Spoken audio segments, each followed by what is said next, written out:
Hello everyone, I'm Dead Knight and this is In It to Win It. Today we're going to be talking about the Forged in the Barrens card pool for Rogue. Forged in the Barrens is the first expansion in the Year of the Griffin. I'll give you my pick for best card for the Rogue pool, worst card, and the card that is worth our discussion. So before we begin, make sure that you click subscribe below and get updates on what our most recent videos and outputs are. Anyway, let's get to it. So best card in the Rogue set for Forged in the Barrens is not even close. Hands down, it is Scabbs Cutterbutter. This guy is a 3/3 for 4, ironically an Alliance card, but it has a combo of your next 2 cards you play are going to cost 3 less mana. It is just mind-blowingly good. You can't believe that you would even print a card like this. So why is this card so good? So firstly, there is still plenty of access to zero cost cards. So you have Shadow Step, Preparation, and Backstab all in core set. So you can easily drop this guy on turn 4 with another zero cost spell to trigger the combo. Then you get to play 2 cards that reduce mana costs by 3. So you can get either a weapon out for free, you can get 2 minions out for free, you can play Preparation and then this guy and then play a 5 mana spell for free on turn 4. So there are just really so many different ways that you can get incredible amount of value on the board on turn 4. Not to mention this guy's 3/3 body. So you could end up playing 4 or 5 cards or even 6 cards in a turn with this guy on turn 4, and your opponent will likely only be playing 1 card. So unless that 1 card is going to get rid of your potential 5 cards that you played that turn, you're going to find yourself with a tremendous advantage over your opponent by playing this guy on turn 4 or 5. Basically what you're doing is you're paying 4 mana and you're getting 6 mana worth of stuff. So this is by itself a massive card that changes the game as soon as you play it out of your hand, and it's just really astonishing that they would even print a guy that can produce this much resource generation in 1 turn. So that is definitely the best card for me. What is the worst card? I'm going to go with Oil Rig Ambusher.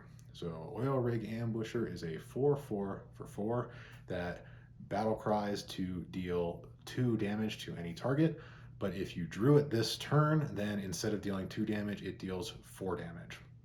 So is this card good? I'm going to go with no. The reason I'm going to go with no is because it is already similar and worse to other cards. So if you compare it to Rogue's staple card from the core set and that's been around since launch, Si7 Agent. Si7 Agent is a 3/3 for 3 that combos to deal 2 damage. So this guy has seen some play. Oil Rig Ambusher is a 4/4 for 4, so just bump the stat line mana cost up, so that's about equivalent. It deals 2 damage all the time, which generally would be better than Si7 Agent, except that it doesn't trigger things like Whirl Kick Master, which was very relevant for Si7 Agent and the reason why it's seen play recently. If you're just looking at a 4/4 for 4 that deals 2 damage, that's pretty underwhelming, honestly. You're going to need more than that to affect the board by turn 4. So dealing 2 damage on turn 4 is not that great.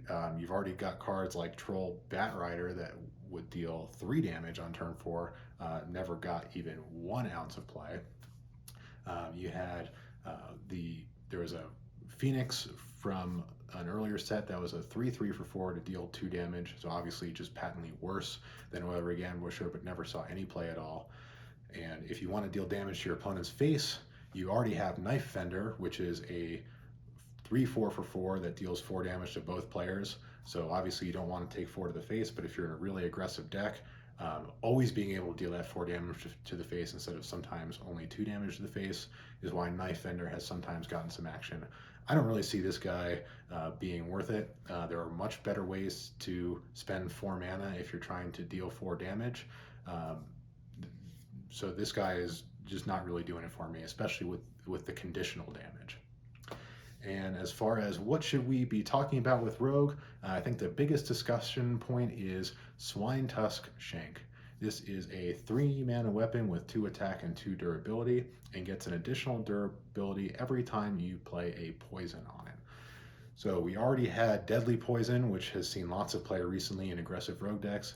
Nitro Boost Poison, which is a blockbuster meta-changing spell that just got nerfed.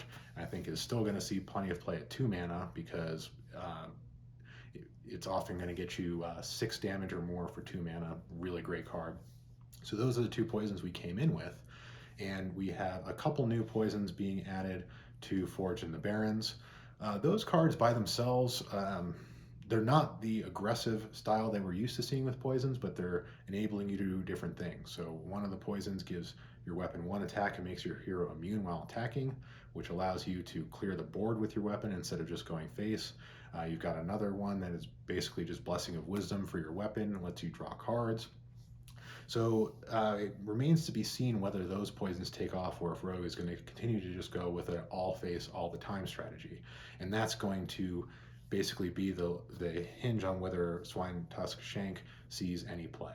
At a 2/2 weapon, you're going to need at least 2 poisons for it to be better than Self-Sharpening Sword. And even then, you might need 3 poisons on it for it to have more damage output than Self-Sharpening Sword. And that card's going to be in the meta for at least another year. You also have the newly changed Assassin's Blade from Corset, which is a 2/5 for 4 mana. So that's just unconditionally has 3 more durability, and you're only paying 1 more mana for it. So if you are worried about whether you're going to draw those poisons, then Assassin's Blade is better. If you don't think that those other poisons that don't deal damage to your opponent's face are good enough to include in your deck, then Assassin's Blade and Self-Sharpening Sword are both going to be better. Both of those are doing 10 damage by themselves over the course of their lifespan without getting any durability buffs. So Swinetusk Shank is interesting, it's intriguing. It will need to see how these other poisons play out and what poisons we get down the line. But I think that most people are going to want to experiment with Swinetusk Shank, and if those other poisons don't pan out, Swinetusk Shank is going to be put right back in the scabbard, and Self-Sharpening Sword is going to continue to dominate. So what do you think of these predictions? Please let me know what you think about the Rogue set. Leave some respectful comments below. Don't forget to subscribe, and tune in next time.